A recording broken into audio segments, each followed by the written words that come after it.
দেখতে দেখতে কার্তিক মাস পেরিয়ে কিন্তু অঘ্রাণ মাস পড়ে গেল। অঘ্রাণ মাস পড়া মানেই কত কাজ।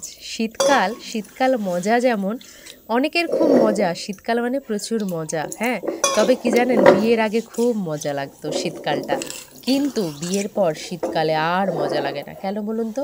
শীত পড়লেই কাজের কুল কিনারা পাই না, শীতের জন্য বাসন মাজতেও কষ্ট, সকালবেলা ভোর ভোর ঘুম থেকে উঠতেও কষ্ট, প্রচুর কষ্ট। আর আগে কি ছিল, মায়ের বাড়িতে যখন ছিলাম তখন লেপের ভিতরে মুড়ি দিয়ে ঢুকে বসে আছি, টাইমে টাইমে খাবার দিয়ে দিত, মা দিয়ে দিত তখন খেতে, সব কিছু মা করে দিত, ওর জন্য আর মালুম হতো না ঠান্ডাটা কি। কিন্তু বিয়ের পরে বুঝতে পারা যায় যে সত্যি কথা, শীতকালে যে কতটা কষ্ট হতো মায়েরও, তা এখন হাড়ে হাড়ে টের পাই।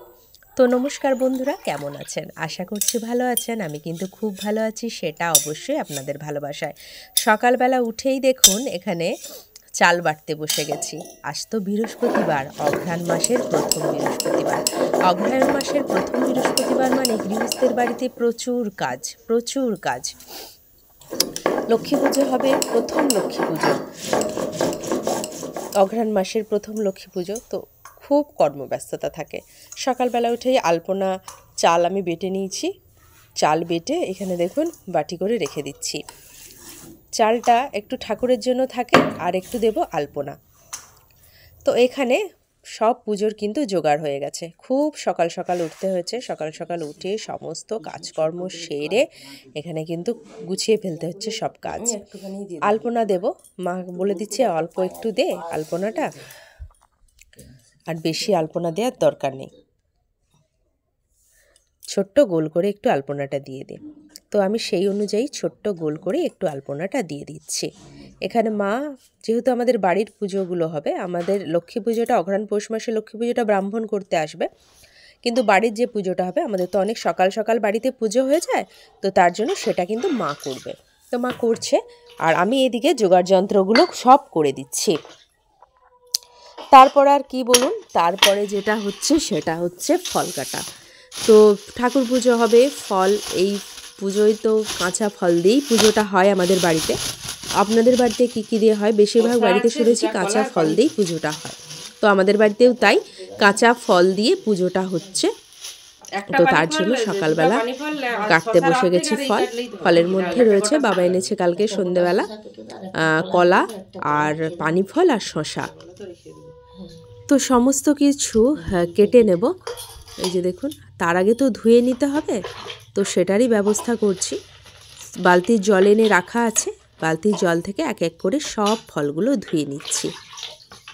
আমাদের বাড়িতে, মানে আমার বাপের বাড়িতে, ওখানে এই অঘ্রাণ পৌষ মাসের যে পুজোটা হয় ওটা হয় না, শ্বশুর বাড়িতে এই পুজোটা হয়। আমার বাপের বাড়িতে কোজাগরী লক্ষ্মী পুজোটাই হয়, সেটাই হয়, এই পুজোটা হয় না। তো এই নিয়ম নিষ্ঠাগুলো আমি জানতাম না, এই নিয়ম নিষ্ঠাগুলো এসেই এখানে শিখেছি। তেমন কিছু না, এক্সট্রা শুধু আবাটা ফাবাটা এগুলো লাগায়, এটাই ব্যাপার।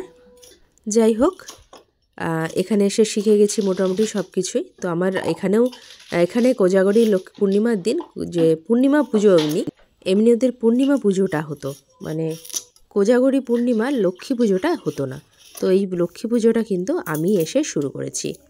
যাই হোক,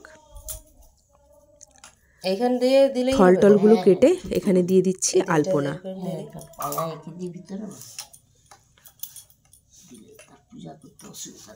বলি না, আলপনা আমি কিন্তু ভীষণ যে ভালো দিতে পারি খুব একটা তা না, তবে কাজ চালানোর মতো পারি।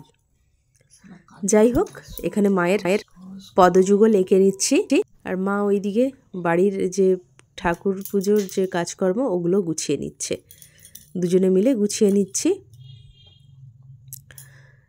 লক্ষ্মী পুজোতে জানেন তো, এখানে নতুন যে আমাদের ধান হয় না, আমাদের তো ধান চাষ আছে, তো ধান হয়, সেই ধানেরই শীষ এনে এই দেখুন বেঁধে বাড়িতে এটা করা হয়েছে, বেঁধে ঠাকুরের কাছে দেয়া হবে। আর এই যে এখানে সুপুরি কয়েন সব রাখা আছে, আর এখানে মালা, বেলপাতা, দূর্বা, আম শাক, যেটা ঘট পাতা হবে, তারপরে ফুল, এগুলো সমস্ত কিছু সুন্দরভাবে সাজিয়ে গুছিয়ে রাখা আছে। তারপরে আর কি, আমি আলপনা যেগুলো দিয়েছি সেগুলো একটু আপনাদেরকে দেখাই। মোটামুটি তাড়াতাড়ি করে দিয়েছি। রান্না আছে, বান্না আছে, কি বলুন তো, বসে বসে সকালবেলা আঁকিবুকি করার তো সময় নেই, কারণ হাজব্যান্ড অফিস যাবে, ছেলে স্কুল যাবে। তো কেমন লাগলো ভিডিওটা কমেন্ট করে কিন্তু জানাতে ভুলবেন না।